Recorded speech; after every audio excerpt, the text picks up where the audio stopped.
سلام.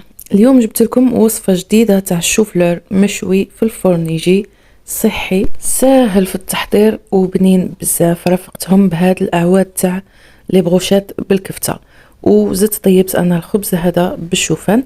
راني نحط تفاصيل تاع الخبز يوميا في الستوري تاع الانستغرام، مرحبا بكم باش تشوفوها.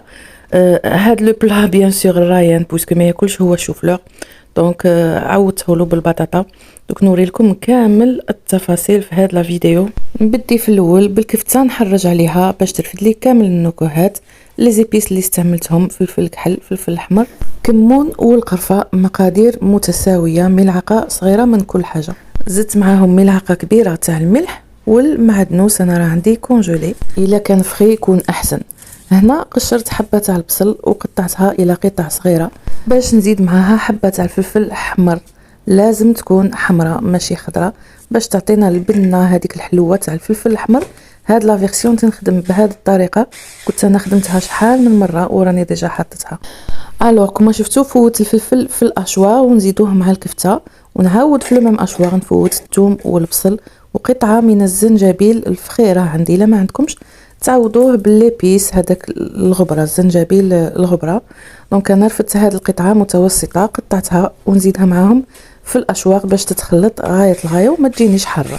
كامل هاد المقادير يتخلطوا مع بعض مع الكفته. رفدت انا الكميه على حساب 400 غرام، المهم ما نبارطل. زدت معاهم 3 ملاعق كبار تاع لا شابلور، ونغطيو هاد الكفته ونخليوها على جهه حتى يجي وقت الطياب. من جهه اخرى نجيب الشوفلور اللي راه عندي، خاصنا نحيو هذاك الجزء هذاك اللي في الوسط اللي قاصح، كامل نحيوه به بلي فوي كامل، نخليو القطعه صحيحه ونقطعوها بهذا الشكل طوليا باش تجينا دي غونديل بيان ديتايي كما هذه. لا صوص اللي نحرجهم بها نستعمل فيها نص بطاطا الياغورت ناتور، ملعقتين لاصوص صوجا، ملعقتين ولا 3 زيت زيتون، غير شويه تاع الملح ولي زرب دو بروفونس ولا المعدنوس ناشف ولا الزحيتره ولا اللي كان عندكم. هذا الثوم غابي تاني كنزيدوه يعطينا نكهه سبيسيال. وانا راني ماشي نزيد معها شويه تاع الفلفل الاحمر الحار، غير شويه على راس الملعقه. نخلطوا كامل مقادير لاصوص ونبديو نحرجوا شوفلور تاعنا بها باستعمال بانسو باش يشرب لنا على كامل الوجه. ومن بعد كي طيب تعطينا هذيك لا دورور اللي شفتوها في النتيجه في بدايه الفيديو. انا ندهنها على هذا الوجه ونعاود نقلبها في الصينيه وندهنها على الوجه الزوج. وكما شفتوا الشوفلور ما طايب ما مبخر ما مغلي ما والو، ديريكتومون كما اللي قصصناه كما اللي حطيناه في الصينيه. هنا هادو البطاطات تاع رايان بويسكو هو ما ياكلش الشوفلور، ولا بلونش دو طرافاي خليتها بها بهذيك لاصوص بويسكو حتى البطاطا راني ماشيه نزيد عليها لا ميم صوص اللي استعملتها للشوفلور.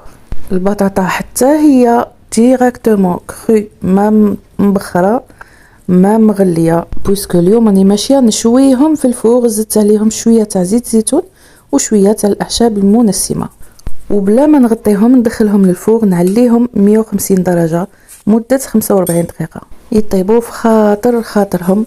من جهه اخرى جبت هذيك الكفته تاعي اللي راها منسمه غايه الغايه، وراني مش ماشيه نستعمل هاد الاعواد الخشبيه بهذه الطريقه اللي راكم تشوفوها. نكفتها باش نتحصل على دي بروشيت دي باتوني. استعملت زوج تاع لي بروشيت هذوك الالواح خشبيه، استعملت زوج باش يرفدوا لي لو بوا تاع الكفته بويسكو جات كبيره ما شاء الله، فيها كميه امبورطونت. راني ماشيه نحطهم في بلاطو واحد اخر وحتى هما ندخلهم في الفور نفس الوقت يطيبوا مع الشوفلور. اونتر طون بهذاك النص البو اللي بقى لي تاع الياغورت ناتور راني ماشيه نخدم اون بوتيت صوص، نزيد معاه شويه تاع المايونيز وشويه تاع الكاتشب، بودره الثوم. هنا ما نستعملش الثوم فري باش ما تجينيش الدعوه حاره، وزدت معاه الاعشاب المنسمه لي زرب دو بروفونس، تجي بنينه بزاف هاد لاصوص وسهله. دوك نقدمها معاهم في هذوك لي بوتي رامكان. تقدروا تزيدوا معاها مام الهريسه باش تجيكم شويه حاره. والوغ كي طيب لنا كلشي ندريسي الاطباق تاوعي. هذا طبق صحي بامتياز، ما فيه حتى حاجه اللي تضر فريمون ابار هذيك شويه تاع المايونيز.